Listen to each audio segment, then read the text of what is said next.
Eh bien bonjour, enfin bonsoir, vu que je tourne de nuit. Je me suis dit qu'il était temps que je parle un petit peu de ma chaîne, son histoire, etc. Or, pour commencer, il faut savoir que la toute première vidéo n'était pas censée être mise sur YouTube. Je me suis beaucoup donné en fait de restrictions, de me dire ouais non, je vais pas le faire, je ferai pas de YouTube.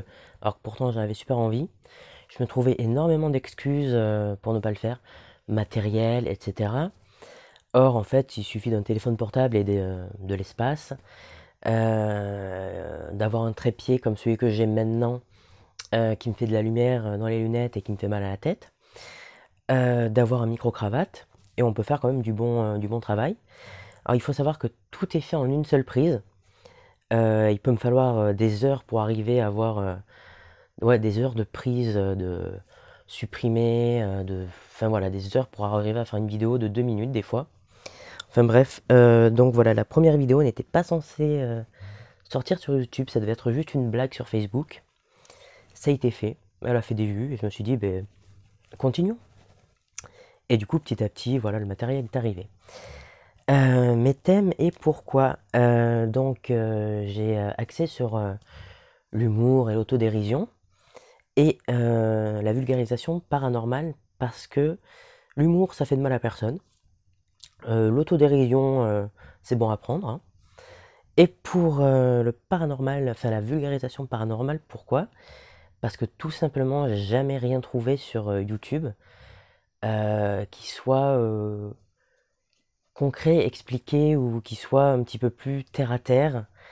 Les vidéos sont bien sûr la plupart du temps truquées ou sont des erreurs d'interprétation. Sur Internet, c'est pareil, il y a beaucoup de difficultés à trouver du matériel intéressant. Et du coup, ben voilà, du coup, je me base sur des livres qui sont sérieux, je vérifie les auteurs, etc. Je me base aussi sur mon vécu. Alerte spoiler, j'ai vécu des trucs. Et aussi sur les recherches de l'IMI, pas de l'immigration, l'IMI, Institut Métapsychique International. Cette blague n'était pas prévue, je ne peux pas la couper au montage car il n'y a pas de montage. Voilà, j'ai eu envie de parler concrètement, de dire ce qu'est tel phénomène et ce qu'il n'est pas, et concrètement comment ça peut se matérialiser, comment ça peut fonctionner avec le peu de données en fait qu'on ait concrètement. Voilà. Ensuite, troisième point, mes personnages. Alors, déjà, au tout début, ça se voyait que j'étais hyper gêné devant la caméra, j'étais pas à l'aise, enfin, devant mon portable. J'avais l'air, enfin, je me sentais con de parler tout seul. Pourtant, j'ai de l'expérience dans des courts-métrages étudiants et avec une scène ouverte. Et le truc, c'est que j'ai pas de. Je pars un petit peu en fait dans le. C'est compliqué à expliquer en fait. Comment le dire? En fait, j'ai personne qui me balance une réplique ou quoi. J'écris tout. Et il faut savoir que sur mes personnages, par exemple, il y a 80% d'improvisation. Euh, ouais, il y a 80% d'improvisation. Je garde en fait les phrases qui marchent bien, les vannes, les punchlines qui marchent bien. Et une fois que j'ai tourné la vidéo, je regarde. Si je suis satisfait, s'il y a un truc qui marche, déjà je le note. Si je suis pas satisfait, bah, je recommence à zéro et il peut me falloir des heures. Voilà. Et pour la création de mes personnages, en fait, j'ai le nom qui vient en premier. Ensuite, j'ai la façon dont va penser le personnage et parler. Et troisièmement, du coup, en fonction de ça, je m'habille en conséquence. Je crée le look du personnage en conséquence. Bon, pour la Reine des Neiges, c'était facile. La tenue de la sorcière, c'était facile aussi. Voilà, une sorcière qui au début n'avait pas de nom. Voilà, voilà. Ensuite, les vidéos et le travail dessus. Alors déjà, j'ai beaucoup de chance de travailler de ma chambre, sur mon lit. Grrr. Ouais, parce qu'en fait, là, ce que vous voyez, c'est une pile de bouquins de DVD. Euh, à 3 heures du mat, j'ai l'étagère qui tenait tous les DVD qui a pété, qui m'a dit merde. Et du coup, ce qui devait me servir de de bureau pour tourner et qui devait du coup avoir en arrière-plan des comics et des Funko Pop, est envahi par les DVD et du coup je ne peux pas tourner dessus. Donc je suis assis sur mon lit ou j'ai la chance de tourner en extérieur, mais c'est l'enfer en extérieur. Ou chez des amis. Donc voilà. En général, c'est plus simple dans ma chambre parce qu'en même temps, je suis en colocation. Hashtag comment dire la vérité qu'à 30 ans, t'as foiré ta vie et que tu vis encore chez tes parents. Oups, je l'ai fait.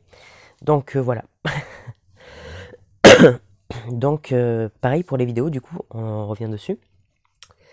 Ce qui me dégoûte, c'est que la vidéo qui a fait le plus de vues, qui a le plus marché, elle n'était absolument pas prévue ni écrite. C'était la vidéo sur une partie du DLC de Pokémon bouclier ou épée, je sais plus. Et en fait, je cherchais justement l'événement sur YouTube et je trouvais pas comment le provoquer. Et quand je suis tombé dessus, je me suis dit, tiens, je vais être le premier, ça va être sympa. Et c'est plus de 100 vues pour ça. Je suis dégoûté, je suis pas dans le gaming, je suis nul en jeu vidéo d'ailleurs. Donc voilà, et pour les plus gros travaux en vidéo, ça a été les Warren et la sorcellerie. Les Warren parce que je me suis tapé 4 mois à regarder des enquêtes sur les Warren, enfin les enquêtes des Warren, des vidéos sur eux, des reportages, à lire des enquêtes, à lire le bouquin que vous avez pu voir dans la vidéo. Et du coup, j'avais pas envie d'être sur le truc de ouais, ils sont sérieux. Non, c'est des gros mythos et c'est des charlatans. Donc voilà. Je me suis. Puis de toute façon, au bout de 4 mois, j'en pouvais plus. J'ai tellement écrit là-dessus que j'en pouvais plus. Et pour la deuxième vidéo, du coup, qui était la plus dure à écrire, 60 pages pour la sorcellerie, 6 mois à relire des bouquins sérieux, pas les petits livres qui te vendent des charmes et sortilèges tout jolis, tout gentils. Et du coup, il m'a fallu 60 pages et condensé. Ça a été très dur, j'ai dû passer sur des termes un petit peu complexes. J'ai essayé de faire au plus simple possible et là je crois que je vais essayer d'accélérer un petit peu parce que après le stockage va être foutu. Enfin bref, donc les vidéos et le travail dessus c'est abordé. Ah, il faut savoir du coup, là c'est le cinquième point. Alors, toutes mes expériences gênantes sont vraies. Je ne mens pas là-dessus. D'ailleurs, pour Noël, je vous en garde une de côté sur Noël qui est particulièrement horrible. Je n'ai même pas envie de me la rappeler. Enfin bref, vous aurez la joie de les découvrir. Et donc, mes expériences aussi paranormales dont je parle, elles sont réelles. Je les ai vraiment vécues. C'est pas du mytho, c'est pas pour ajouter ou pour me la wesh, quoi. Enfin bref, comme disaient les jeunes. Et donc voilà, mes histoires sont vraies. Me concernant, en tout cas, tout est vrai. Voilà. Maintenant, on va passer à des petits bonus, des anecdotes.